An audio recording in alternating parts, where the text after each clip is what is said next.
on aime les pépites, les Oui, je tickets, suis d'accord. les 100x, les 1000x là. Oui, Hein. oui, oui. Donne-nous Oui. tes 5 cryptos, tes 5 meilleurs cryptos, pour conclure. Bon, c'est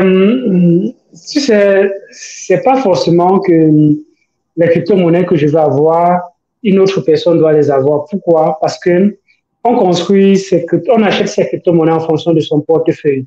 On achète ces crypto-monnaies en fonction du temps qu'on peut allouer à surveiller ces crypto-monnaies. On achète ces crypto-monnaies en fonction aussi du risque qu'on peut se permettre d'avoir sur son investissement. Donc, plus une crypto-monnaie sera nouvelle, très jeune, plus elle sera risquée, bien évidemment. Et donc, quand tu comprends ça, tu vas donc allouer ton portefeuille de façon correspondante. Tu vas allouer peut-être la partie que tu veux stable pour ton portefeuille sur des projets qui sont déjà là, qui sont prouvés institutionnels, comme le Bitcoin et l'Ethereum, qui sont bien évidemment des crypto-monnaies aujourd'hui que on peut les classer comme des utility tokens. Et tout le reste là peut être qualifié de security. Tu vois que Ripple n'a pas toujours fini son combat avec la SEC, en fait. Parce que, ouais. Il y a le juge qui dit que non, en fait. On pense que quand c'est vendu au travers d'un exchange, en fait, contre l'agence, c'est security. Mais bon, si c'est pas vendu au travers d'un exchange, bon, ça va, c'est utility. Et la SEC dit non, c'est pas normal. Ils disent que le token n'est pas le problème. C'est le fait que le token a été vendu dans les échanges, oui. Exactement.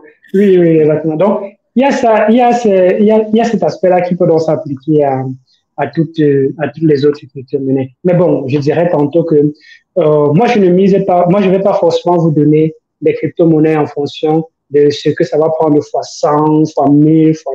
Je vais vous donner des secteurs. Et ce que je vais dire, ça va vous permettre d'aller dans ces secteurs-là et dénicher forcément des crypto-monnaies qui sont intéressantes. Pourquoi? Parce que je pense que les crypto-monnaies représentent forcément l'envie du développement technologique et la direction qu'on veut donner à la blockchain. Et si tu raisonnes comme ça, tu comprends ça, tu essaies donc de te positionner sur des choses qui seront là pour durer. OK? Tant que la blockchain et les crypto-monnaies vont exister, on aura besoin des oracles. Si on a besoin des oracles, on a besoin des chainlinks. Oui. Tant que la blockchain va exister, on aura besoin des DEX. Parce qu'aujourd'hui, on est en train de vouloir se couper des exchanges centralisés qui sont aujourd'hui en train de montrer leurs limites. Donc, et tant que tu comprends ça, tu vas comprendre que les crypto-monnaies comme Uniswap, comme PancakeSwap, les crypto-monnaies même comme Curve Finance a connu un peu ce petit problème qu'il y a là, mais ça reste dans un secteur qui est aujourd'hui et qui sera là demain et qui sera forcément encore en grosse demande, bien évidemment. Donc, quand tu comprends maintenant la notion d'interopérabilité, que tu comprends que pour que tout cet écosystème puisse fonctionner, on a besoin forcément d'être interopérable. Tu vas donc chercher quelle est la crypto-monnaie qui va le plus dans le sens de l'interopérabilité. Et là, tu vas tomber sur Cosmos, les Layer 0, les Osmosis. Tu vas voir qu'en fait, ce sont des projets qui sont assez avancés, bien que Cosmos aujourd'hui propose un système qui est tellement interopérable, mais ne met pas sa crypto-monnaie au centre avec un vote qui n'a pas été accepté, donc je ne comprends pas toujours pourquoi. Mais ce qui est sûr, ça va arriver au moment donné où il y aura Cosmos qui sera mis au centre de son écosystème et des blockchains qui seront construits au-dessus de cet écosystème. Et quand tu comprends ça, tu comprends aussi que oui, on a besoin aujourd'hui d'une identité numérique qui est décentralisée. Et c'est la raison pour laquelle plusieurs personnes ont accueilli des projets comme WorldCoin, en fait. Tout simplement parce que on a besoin d'une identité digitale, mais le problème avec WorldCoin, c'est que c'était trop centralisé. Or, on a déjà à côté des projets qui proposent cela, comme SingularityNet, qui proposent effectivement cette notion d'identité numérique-là. On avait déjà un peu à côté des projets comme Oasis, qui proposaient aussi d'une certaine façon de commercialiser et d'anonymiser un certain nombre de choses. Donc, on avait Oasis qui permettait déjà de le faire. Maintenant, un autre secteur qui n'est pas beaucoup exploré aujourd'hui et dont on voit très peu de projets encore dans ce sens-là parce que c'est très difficile de faire aujourd'hui, c'est imaginer aujourd'hui qu'on ait la possibilité d'être dans la finance décentralisée et d'interagir directement avec la finance centralisée sans passer par les exchanges. Il faut ça pour qu'on se coupe des exchanges. Parce qu'aujourd'hui, les exchanges, quand ils veulent, existent parce qu'on a besoin des exchanges centralisés pour sortir de l'écosystème crypto-monnaie, par exemple. Si ce n'est le peer-to-peer qui est un peu risqué d'une certaine façon. Donc, on met dans la finance décentralisée et sortir directement ces bénéfices crypto, entrer directement avec la crypto-monnaie dans la finance décentralisée. Ça, c'est un gros besoin actuellement. Et ce sera un gros besoin demain, en fait. Et donc, des projets qui vont dans ce sens-là, il y en a, c'est pas qu'il n'y en a pas. Il y a des projets comme MELD. MELD qui est sur la blockchain Cardano. MELD, qui est... Oui, on a des projets comme MELD qui sont sur la blockchain, de Cardano et qui vont effectivement dans ce sens-là. Donc, il faudrait comprendre plutôt la vision long terme. Et quand tu comprends la vision long terme, tu penses à où est-ce que la blockchain sera demain et qu'est-ce qu'on aura besoin, tu te positionnes justement sur les crypto-monnaies qui vont dans ce sens-là. Une dernière chose encore que j'ai dit et que je vais encore rappeler, bien évidemment, pas tout, je vais le dire, c'est que il ne faudrait pas forcément penser que les anciens projets sont morts et que les nouveaux projets seront forcément plus intéressants que les anciens. C'est une très grave erreur que je vois plusieurs personnes faire. Pourquoi? Parce que si c'était le cas dans la vie réelle, ce qu'on a déjà détrôné Google, ce qu'on a détrôné Amazon, ce qu'on a détrôné Facebook. Mais pourquoi ils sont là depuis mais continuent à être des leaders? Pourquoi ils sont là depuis? Oui, pourquoi ils sont là depuis mais continuent à être des leaders? Tout simplement parce que ils prennent de la concurrence. Quand on voit Facebook racheter WhatsApp, racheter Snapchat, racheter Instagram et tout ça, pourquoi? Parce qu'ils voient des choses qui sont proposées à côté et qui sont intéressantes et ils décident donc de prendre cela pour renforcer leur écosystème. Et c'est la même chose avec la blockchain aujourd'hui. Quand on voit donc les innovations qui vont se faire ailleurs, les projets existants vont vouloir prendre ces innovations-là et mettre chez eux pour devenir encore plus forts. Et voilà pourquoi on va voir dans la roadmap de ces projets-là, par exemple, aujourd'hui, quand je parlais de la Binance Smart Chain, on voit clairement que la Binance Smart Chain est aujourd'hui rapide. Pourquoi? Parce qu'ils ont augmenté technologiquement. Ils ont augmenté la technologie en prenant la technologie qui est proposée aujourd'hui par Optimism. Et vous savez très bien, Optimism, c'est la même technologie qui a été utilisée pour créer Base. Donc, Base est basé sur Optimism. Et Optimism permet... Oui, en fait, non, ils ont pris la technologie. Ils ont pris la technologie et ils ont intégré parce que Binance, au départ, la Binance Smart, au départ, c'est une copie de Ethereum, de la machine virtuelle d'Ethereum. On va copier, on va donc centraliser avec quelques 22 validateurs. Ça va fonctionner. À un moment donné, on veut scaler. On va prendre maintenant Optimism qui apporte quoi? Les ZK Rollup, les Zero Knowledge et intégrer au-dessus. Donc, si demain, il y a une autre technologie qui se base, par exemple, sur l'intelligence artificielle et qui est assez innovante et qui va permettre à ces autres blockchains de scaler, mais ces autres blockchains vont prendre la technologie intégrée, scaler, sans forcément besoin qu'on ait à sortir de cet écosystème pour aller dans un endroit qui propose uniquement ce scale-là. Donc, il faudrait comprendre ça et comprendre que quelle est la volonté du projet existant de vouloir prendre les nouvelles choses pour s'améliorer. On est dans l'amélioration. C'est que forcément, les personnes de demain seront meilleures qu'aujourd'hui. Non, pas forcément. Une personne aujourd'hui peut être meilleure si elle décide de lire des livres, si elle décide de s'éduquer, si elle décide de prendre des choses à côté. Elle va s'améliorer et elle sera meilleure que les personnes qui vont venir forcément demain, en fait. Tu vois? Donc, il faudrait plutôt voir dans ce sens-là. Et c'est pour ça que je pense que les projets qui sont anciens et qui sont là depuis ont plutôt un gros potentiel encore par rapport à ces nouveaux projets. Donc, ça, c'est mon avis. Évidemment, je sais qu'Elvis a couvert beaucoup de domaines, un peu comme un pédagogue. Je vais prendre en sommet tout ce qu'il a dit. Il va vous donner les crypto-monnaies qu'il a dit. Il a laissé Tiki, Uniswap, PancakeSwap, il a parlé de Cosmos, il a parlé de Singularity Net EGX, il a parlé de MELD, M-I-L-D, ou M-E-L-D, je le dis en anglais là, ok? Donc, je vous ai listé les crypto-monnaies. D'accord, et je vais donner un dernier qui va encore dans le sens de de comprendre la vision, de comprendre pourquoi est-ce que les choses se font et comprendre comment les choses se font pour comprendre les changements que d'autres projets apportent. Quand on est dans le monde du pari aujourd'hui, bien évidemment que c'est un monde que je n'aime pas. Mais comment ça se passe au niveau du pari? Les paris comme PMU, on prend l'exemple du PMU par exemple. C'est un pari mutuel. Pari mutuel. Qu'est-ce que ça veut dire?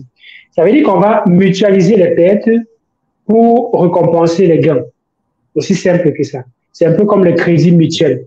On mutualise le crédit pour donner les dettes, pour faire des crédits. On mutualise les épargnes pour donner le crédit aux uns et les autres. Et c'est pour ça qu'on a beaucoup de crédits union, et ainsi de suite, parce qu'on va mutualiser les choses. OK? Donc, le business model du PMU, c'est quoi? C'est de mutualiser les pertes et donner les gains. Comment on peut faire donc ça avec la blockchain?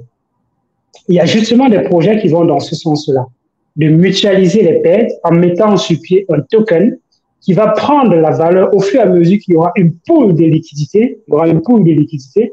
Cette pool de liquidité-là va engranger les pertes, va donc récolter les pertes, et la pool va donc grandir au fur et à mesure qu'il y aura de pertes. OK? Et maintenant, quand il y aura des gains, on va puiser dans la pool pour récompenser les gains. Et on sait très bien que le business model des plateformes de paris, c'est qu'il y a beaucoup de perdants par rapport aux gagnants. S'il y a beaucoup de gagnants par rapport aux perdants, ce business model n'existe pas et s'effondre totalement. Donc, on va mettre des stratagèmes pour que les probabilités de perte soient plus élevées que les probabilités de gains. D'accord? Donc, imagine aujourd'hui que OneXBet fait la même chose sur une plateforme de paris sportifs. C'est qu'on n'aura pas des personnes qui vont s'asseoir chaque jour pour pleurer que non, mon ticket à entrée, moi, on ne m'a pas payé. Telle chose est faite et on n'a pas payé. Parce que quand on voit les contrats que ces entreprises sont en train de signer avec des clubs passifs, dans la publicité, et ainsi de suite, ça montre qu'il y a beaucoup de perdants. Il y a beaucoup de perdants. Mais les gagnants ne sont pas toujours récompensés parce qu'on va parfois bloquer leur compte, on va parfois faire ceci. Pourtant, il y a l'argent pour payer tous ces gagnants. Il y a l'argent. Parce que le business model même repose sur le fait qu'il y aura beaucoup plus de perdants. Donc, s'il y a donc un token qui va donc dans ce sens-là et qui permet donc de sorte que, au fur et à mesure qu'on a les perdants, la valeur du token augmente parce que la pool de liquidité va donc prendre en valeur, et que quand les gens gagnent, on va récupérer simplement à l'intérieur et le token va peut-être se déprécier à valeur. Je ne vous laisse pas imaginer peut-être les opportunités qu'il y aura par la suite, la prise de valeur par la suite, parce que c'est une industrie qui est focalisée sur la perte. OK? Donc, je sais que tu attends le nom du token, bien évidemment. C'est WinR. C'est WinR, W-I-N-R.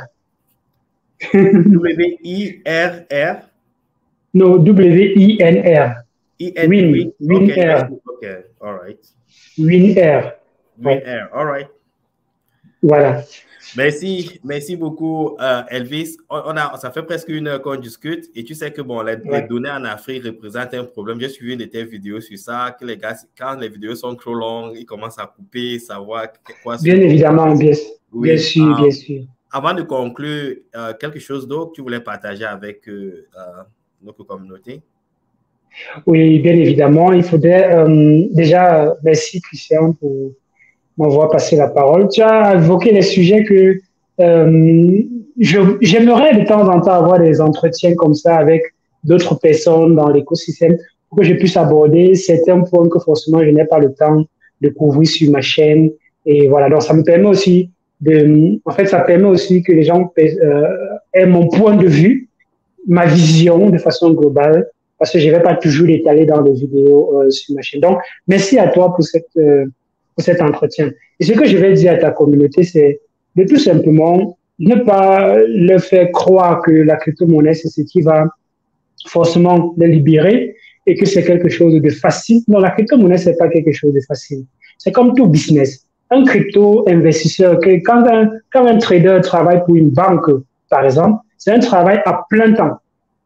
À plein temps. Il est trader pour une banque.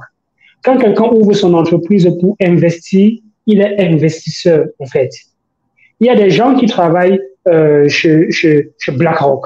Leur métier, c'est quoi? C'est chercher les opportunités. C'est dénicher les trends. C'est dénicher ce qui n'est pas un travail facile. Ce sont des choses que les gens font à plein temps. Donc, si vous pensez que la crypto-monnaie, c'est facile, ben, c'est que vous êtes déjà en train de vous fourrer un gros doigt dans l'œil. Et il ne faudrait jamais baser ses investissements simplement sur ce que X ou Y a dit. Pourquoi? Parce que la seule chose qui va te permettre de rester avec, par exemple, ta femme en période de difficulté, c'est que intérieurement, tu reconnais que c'est le choix que tu as fait. Tu assumes. Quelles sont les raisons pour lesquelles je l'ai choisi? Quelles sont les raisons pour lesquelles on s'est mis ensemble? Quels sont les bons moments qu'on a partagés? Ainsi, donc, tu restes convaincu intérieurement et c'est la même chose avec la crypto-monnaie. Quand c'est quelqu'un qui t'a dit va acheter ci, en période de panique, tu ne peux pas vraiment gérer le stress que cela va causer et tu vas simplement relâcher sur l'autre en disant non, c'est lui qui m'avait dit, pourquoi il m'avait dit de faire ça, il n'est pas bon, il n'est pas bon. Même si quelqu'un t'en dit de faire quelque chose, don't trust, verify. Don't trust, verify. C'est pas parce que quelqu'un a dit quelque chose que tu vas simplement y aller. Non, fais tes propres recherches, fais ta propre analyse, développe ta propre conviction. Et si tu y vas, c'est parce que tu es convaincu et non pas parce que quelqu'un d'autre t'a convaincu. On va ouvrir très prochainement peut-être une entreprise qui va permettre de faire l'analyse de projet pour les gens. Si vous nous sollicitez, on fait de l'analyse approfondie pour vous et on met pour vous un document. Vous nous donnez par exemple une liste des crypto-monnaies que vous voulez qu'on fasse de l'analyse fondamentale pour vous avec des recommandations. On fait donc une analyse pour ça et on vous propose maintenant, si vous voulez qu'on fasse une autre type d'analyse en se basant sur des choses, sur votre portefeuille, par exemple, vous nous dites quel est votre portefeuille, quel est peut-être le capital que vous voulez risquer et comment est-ce que nous, on peut justement vous proposer des analyses en vous donnant une liste de quelque chose que vous pouvez vous baser dessus pour pouvoir tirer justement votre épingle du jeu de cette crypto-monnaie. Donc, voilà un peu les choses qui sont en train d'être pensées pour le moment. Et parce que nous savons que l'analyse fondamentale n'est pas facile, c'est compliqué. C'est compliqué. Et quand quelque chose est compliqué, justement, les entreprises vont donc se créer.